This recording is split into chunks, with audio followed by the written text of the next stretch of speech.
Sementara itu, ini adalah keesokan harinya atau beberapa hari kemudian setelah insiden di Bandara Incheon yang diberitakan oleh pembawa berita.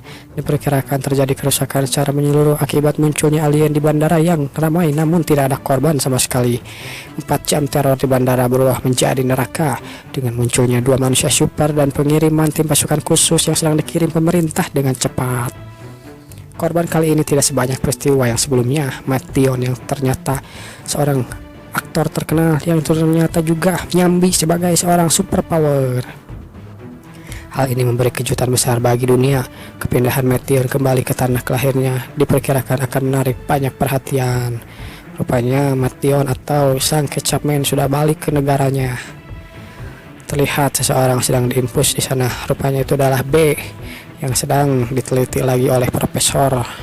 Kau masih belum boleh bergerak, B. Si B ini mungkin si Genos ya kalau di One Punch Man. Punya kekuatannya tergantung sama Profesor Kusenok. Sang profesor berkata, jangan bergerak, jangan melakukan apa-apa, B. Namun di sana bagaimana dengan C? Dia baik-baik saja, lihat dia sedang tidur di sana. Dia tidur sejak kau kembali ke sini. Akhirnya dia tidur karena kelelahan. Jangan khawatirkan dia disuntik abrasi dan stabilator. Jumlah korban yang dilaporkan hilang saat ini adalah 80. Luka-luka dan orang meninggal juga 6. 4 dari 6 itu adalah tim pasukan khusus yang telah gugur. Mereka gugur karena bertarung dengan alien yang menetas dari telur. Sebenarnya kau juga hampir berada di ambang kematian, B. Lalu terjadi kerusakan di paru-paru sebelah kanan juga. Pakaian yang menutupi tubuhmu hancur dan parahnya menusuk hingga ke organ internal. Hal yang membuat luka parah menjadi lebih parah, B. Pada saat itu ada seorang yang melakukan pertolongan pertama. Kalau bukan karena dia, entah bagaimana kondisimu sekarang, ucap sang profesor. Kita harus banyak berdoa karena abodemennya dibalut dengan sangat ketat sehingga aku harus menghentikan pendarahannya. Meskipun ceroboh dan tidak ahli, namun dia melakukan pertolongan pertama yang sudah diperlukan dalam situasi yang sulit. Itulah yang dia lakukan. Anak itu ya yang melakukannya. Rupanya itu adalah pekerjaan dari juri. Dalam ketidaksadarannya dia menolong B di saat-saat terakhirnya. Lalu B pun bertanya di mana dia. Ketika tim penyelamat tiba, dia pingsan bersama dirimu. Kurasa dia juga sangat terluka parah dan dibawa ke rumah sakit swasta. Ya syukurlah kalau begitu. Terima kasih karena sudah kembali hidup, B. Lalu C juga. Sementara itu seseorang berteriak, hah? Kang? Lalu Juri, apakah sudah sadar? Kau ini sadar gak sih? Halo, Juri, ucap Kang yang menggoyang-goyangkan tangannya. Jangan tekan lenganmu seperti itu, aku pusing. Sebenarnya aku di mana? Kau di rumah sakit. Ya, sekarang aku tidak perlu khawatir lagi. Yang lebih penting dari itu, bagaimana aku bisa ada di sini, ucap Juri. Itu karena sepertinya aku kalah dari alien itu. Apa maksudnya? Apa? Jadi begitu ya, saat dalam perjalanan untuk menyelamatkan Juri, aku diserang tiba-tiba oleh gurita itu di udara, lalu ditendang begitu saja di kepala dan diinjak begitu saja kepalaku, dan aku tidak ingat apa-apa lagi setelah itu. Itulah yang diingat Kang terakhir kali. Dia tidak mengingat soal kebangkitan dirinya, matanya yang bersinar atau apapun.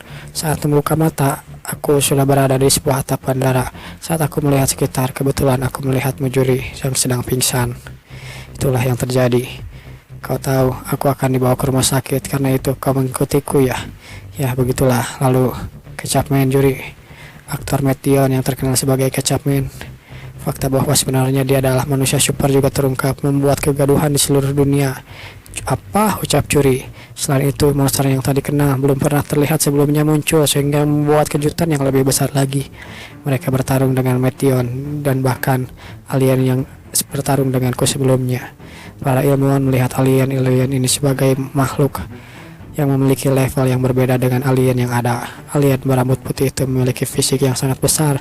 Ini bisa terbang ke langit, lalu dia juga bisa masuk ke dalam perut alien lainnya. Aneh banget.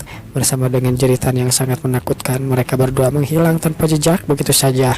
Dimulai dari Hepaton yang muncul di Ganum 2 tahun lalu, kemunculan alien yang kedua, lalu ketiga. Apa-apaan ini? Orang-orang di seluruh dunia menjadi dan menderita kecemasan dan ketakutan. Sebenarnya siapa mereka? Lalu Kecap Man yang berhasil mengusir mereka. curi. Ketchupman itu ternyata dia seorang manusia super. Dan begitulah, di waktu yang sama di Amerika Serikat, seseorang sedang diinterogasi. Kau dengar tidak? Rupanya itu adalah Ketchupman yang dibawa oleh FBI atau semacamnya. Ini adalah konferensi resmi dari negara. Tidak ada pihak yang harus melanjutkan secara eksklusif. Mengapa kalian ingin memegang kendali? Media tidak boleh masuk lagi. Itulah yang terjadi di luar yang ingin menanyakan keberadaan Ketchupman. Ya, hal ini tidak banyak berarti. Mari satukan saja pertanyaan dan lanjutkan dengan cepat. Lalu, kalau melewati waktu yang disetujui oleh Matt Dillon, maka Matt Dillon akan didobrak pintunya dan pergi. Jadi, aku harus melakukannya sendiri. Dan begitulah, Sandler pun datang ke sana untuk menginterogasi sang Ketchupman. Dia masuk ke dalam ruangan interogasi dan saling menyapa satu sama lain. Kita bertemu lagi, wahai aktor terkenal. Memalukan sekali, ucap Ketchupman. Tidak ada yang beritahuku kalau kau akan datang. Ya, Sandler, mereka berdua saling bertatapan. Udara di sana tiba-tiba menegang. Lalu Sandler membuka omongan dengan, ada beberapa yang ingin kau tanyakan. Aku tidak ingin bertanya kenapa kau menyembunyikan identitas dirimu yang sebenarnya. Namun di sana Ketchupman benar-benar tengil di sana sifat aslinya. Kalau kau tanyakan pun belum tentu ku jawab kok. Lagi pula kenapa kau harus jawab? Apakah semua image idola itu adalah kebohongan? Berhentilah bicara hal-hal yang tidak berguna, ucap Ketchupman. Sekarang suasana hatiku sedang tidak bagus. Kita langsung saja. Kenapa kau menemuiku? Tidak ada tujuan apa-apa. Seperti yang ku bilang tadi, aku ingin menunjukkan beberapa hal. Apa rencanamu berikutnya? Mereka berdua saling bertatapan. Tapi ini keterlaluan sekali, ucap Ben di sana melihat mereka berdua. Keterlaluan sekali. Apa maksudmu? Dia itu manusia super. Terlebih dahulu tanpa menggunakan sepatah kata pun sebenarnya cukup. Karena mereka manusia super lah, itulah akhirnya kenapa mereka harus bicara satu sama lain. Identitas Matt Dillon sebagai manusia super sudah terbongkar sekarang. Saat ini yang paling mengerti itu adalah manusia super lainnya. Dengan begitu, aku pikir Sandler adalah orang yang tepat untuk berbicara dengan Dillon sekarang. Sebagai pengganti wanita itu, kami mohon maaf untuk semua orang yang berasal dari industri lain ini. Orang itu, maksudku James dan tim yang lain. Semuanya, kurasa kita tidak akan bisa bicara dengan Ketchupman. Ketchupman menambahkan, sejujurnya aku sedikit bingung. Aku sudah sangat puas menjalani hidupku sebagai aktor, sebagai seorang pria Amerika, sebagai seorang manusia juga. Bahkan aku tidak pernah merasa bersalah karena menyembunyikan identitasku yang sebenarnya sebagai manusia super. Aku bahkan tidak merasa bertanggung jawab untuk menghancurkan alien demi menyelamatkan dunia manusia. Perkataannya itu membuat semua orang geger. Apa? Benarkah itu? Sementara itu Ben berpikir dalam hatinya. Di luar dugaanku, perkataannya cukup mengecewakan. Namun Sandler berkata, jadi begitu ya, aku mengerti maksudmu. Apakah karena image yang telah kau bangun? Sepertinya aku salah menilai dirimu. Ya, kalau begitu, akhirnya Sandler pun bangun dan pergi begitu saja. Namun ketika itu, sudah selesai? Seharusnya tidak berakhir seperti ini. Namun di sana Ketchupman menyinggung soal Weirdo, rekan dari Sandler yang tewas dengan kepala terputus. Weirdo mungkin sudah mati. Lalu memangnya kenapa? Ucap Sandler yang tidak tiba-tiba mengeluarkan auranya. Apa yang ingin kau bicarakan? Aku tidak ingin tinggal diam dan bertanggung jawab padamu. Berdasar. Namun di sana Ketchupman menambahkan, ya sebenarnya ketika aku bicara dengan alien raksasa itu punya ego. Akhirnya mereka pun menyadari hal itu. Mereka memiliki level yang berbeda dan belum pernah kulihat selama ini. Kekuatan dan kemampuan mereka tidak bisa kita bayangkan. Kalau mereka tidak kabur, mungkin aku yang dalam bahaya. Si topi putih itu pun menjadi tidak terkendali. Pesan yang paling penting dari mereka adalah kalau semua manusia super itu akan mati. Dibandingkan peringatan itu lebih mengarah kepada sebuah kepastian. Apa maksudnya itu? Sebuah kepastian. Meskipun sampai sekarang aku tidak tahu alasan kenapa keberadaan alien itu ada, tapi hal itu muncul tanpa pandang bulu di seluruh dunia, bukan? Maka aku memiliki selama keberadaan kepemimpinan alien yang memiliki kecerdasan itu. Pastikan ada, maka aku tidak bisa mengesampingkan bahwa mereka juga dapat bergerak secara sistematis. Kalau begitu, kenyataannya mengenai mereka akan membunuh semua manusia super, bukan hanya gertakan Dan bukan hanya weirdo saja, semua manusia super yang tersebar di seluruh dunia.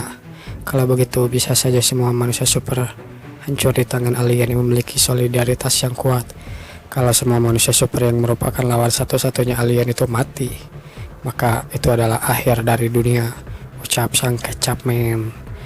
Mereka pun akhirnya terkejut mendengar pernyataan dari Kecapman itu, yang mau tidak mau mereka pun berpikir demikian. Kau tahu hal itu, tapi kau masih saja tidak mau bertarung melawan alien. Aku tidak pernah bilang aku tidak mau melawan mereka. Aku hanya akan memberitahumu satu hal terlebih dahulu. Aku tidak ingin bergerak secara tim. Akhirnya dia pun bangkit dari duduknya. Aku lebih nyaman sendiri, jadi jangan ganggu aku dan cari aku lagi. Tapi bukankah seharusnya kau masih perlu manajer seperti dulu? Ucap seseorang yang masuk. Siapa itu? Rupanya itu adalah Ben. Maaf, berkegiatan sebagai seorang manusia secara seperti bukan hal yang mudah, tapi ada seseorang yang ingin bertemu dengan dirimu. Apa maksudmu? Seperti yang aku katakan, aku. Namun ketika itu, masuklah, seseorang pun masuk, dan itu adalah Ross, sang manajernya Kecapman yang dulu. Sementara itu, kita akan dipindahkan ke Rusia ya. Di cuaca yang dingin terlihat beberapa orang ada di sana dan memanggil seseorang, Tuan Balisov. Meskipun ini hanya perasaanku saja, tapi aku merasa kita sudah dekat. Di sana Tuan Balisov yang bermuka marah ini, dia murang-maring, sialan, dasar muka brengsek. Membuatku seharian tidak akan makan seperti ini dan mengejar jejak kaki ini. Dasar ada-ada saja, aku akan bunuhmu terlebih dahulu. Tuan Balisov, tenanglah, kau ini kenapa marah-marah? Bertemu lagi denganmu seperti ini, ucapnya.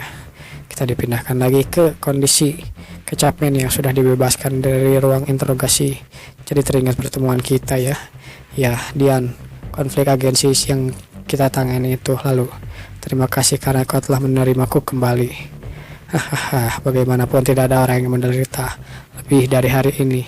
Kita adalah hal yang menderita. Aku ingat ketika kita pertama kali bertemu, kita sangat bersenang-senang dan menikmati satu sama lain. Meskipun kau tahu, namun aku tidak ingin mengandalkan perasaan lagi, Rose. Di sana sang manajer pun yang mengerti. Dia berkata, iya, aku mengerti. Dion, kita berada di pihak mereka? Kalau boleh bicara, mungkin ini bukan waktunya untuk memihak. Meskipun aku mengatakan aku bergerak secara independen, tapi sebenarnya itu hanyalah ekspresi hati egoisku yang tidak ingin terikat dengan siapapun. Umat manusia belum siap untuk bertarung, sementara monster alien itu terus bermunculan. Semua akan bergantung pada seberapa jauh monster-monster alien itu berkembang. Mungkin saja mereka akan berkembang lebih cepat dari yang kita bayangkan. Itulah yang terjadi di dunia ini. Untuk menenangkan pertarungan, maka semua manusia super harus bekerja sama, menyatukan kekuatan mereka. Lalu kita pun dipindahkan lagi ke gereja. Sepertinya mereka berdua menuju gereja atau sesuatu semacamnya. Jika kita mengikuti jejak langkah ini, kurasa ini adalah tempat yang dia tuju. Biasanya alien itu akan menghancurkannya atau yang lainnya, tapi pintu ini tidak dihancurkan. Kenapa ya kira-kira? Lalu akhirnya mereka berdua pun masuk ke dalam sana. Coba kita bisa bertemu dengan alien itu sekarang, mungkin saja. Namun rupanya kita diberitahu bahwa orang yang berambut kuning ini adalah Kirilo. Meskipun ini hanya perasaanku saja, tapi kurasa ada alien di sini. Di sana Balisov berkata, ya tercium bau darah yang sangat menyengat di sini. Aku merasa ada yang aneh juga. Lantai paling atas adalah lantai 4, meskipun ukurannya lebar, tapi ini juga lumayan besar. Namun karena energi alien itu menyebar di seluruh ruangan sehingga kita tidak bisa mengetahui letak pasti alien itu. Aku setuju, ucap Tuan Balisov. Aku punya firasat yang tidak enak dengan mengeluarkan ekspresi marahnya. Jangan berpencar dan tetaplah berada di sisiku. Kau takut ya? Apa maksudmu aku takut? Aku hanya ingin kau berada di sisiku. Itu karena aku mengkhawatirkanmu, bodoh. Tetaplah waspada. Dan akhirnya mereka berdua melihat sesuatu. Seseorang yang sepertinya manusia ya. Mereka itu, namun ketika menoleh, ternyata itu adalah yang bukan manusia, tapi juga bukan alien. Entah apa itu, ucap Kirillov yang bertanya pada Balisov. Siapa mereka? Maksudnya tiba-tiba lalu orang itu yang entah apa, orang ini mungkin zombie atau semacamnya, tiba-tiba menyerang mereka berdua. Kecepatannya 3-4 kali di atas kecepatan manusia. Tapi Mereka masih lambat di mata kami. Sebenarnya siapa mereka? Mari kita hindari saja dulu Tuan Balisov. Namun Balisov hanya diam saja. Tuan Balisov, ada apa? Namun gecrak. Orang itu pun dipegang lehernya dan diangkat ke atas, dicekek. Brengsek ini dia berlari hanya karena melihatku. Apa maksudnya? Lalu ada orang lain juga di sana. Balisov juga menggunakan kekuatannya dan gecrak. Tuan Balisov, tunggu dulu. Apa yang kau lakukan? Sambil membanting kedua orang itu. Manusia menyedihkan. Jangan bertindak bodoh. Kini mereka tidak berbau manusia lagi, ucapnya. Mereka ini sebenarnya sudah mati. Apa kau tidak tahu itu, Kirillov? Maaf Tuan Balisov. Ya, semuanya tamat. Ada pelaku utamanya di sini dan itu mungkin adalah alien. Tersisa beberapa orang lagi. Ayo kita jangan ragu. Kirim mereka ke neraka. Maksudnya ke surga. Sementara itu ini adalah di rumah sakit. Karena operasi perawat ditunda untuk sementara, ada banyak orang yang telah mengalami ketidaknyamanan, termasuk salah satunya adalah Juri. Di sana diberitakan tentang berita di Rusia terjadi kehilangan dan kematian secara besar-besaran di wilayah timur laut Rusia. Markas besar tim pasukan khusus dari Rusia bersama dengan tim pengintai militer sedang mencari mereka ke segala arah. Pejabat militer mengatakan bahwa kasus yang terjadi sekarang karena ulah alien. Di sana Juri berkata, sepertinya aku merasa ini sedikit demi sedikit dunia mengalami kehancuran. Aku merasa gelombang ini tidak ada habisnya dan tidak bisa dikendalikan. Dan kita pun kembali ke Rusia. Sambil di sana terlihat Tuan Balisov. Tuan Basilov ternyata namanya. Terpelintir L sama S ya saya. Aku paling benci pertarungan seperti ini. Ya pokoknya aku tidak peduli. Ada gunanya juga menghajar mereka seharian. Akhirnya kita bisa bertemu dengan bosnya. Sambil terlihat seseorang yang sedang menggantung terbalik. Yang membuat itu harusnya adalah orang-orang itu, bukan? Sambil terlihat yang sepertinya sosok vampir di sana. Berhentilah bergantungan dengan cara seperti itu. Cepatlah turun, ucap Basilov. Kalau begitu, aku yang pergi jika kau ingin hal seperti itu.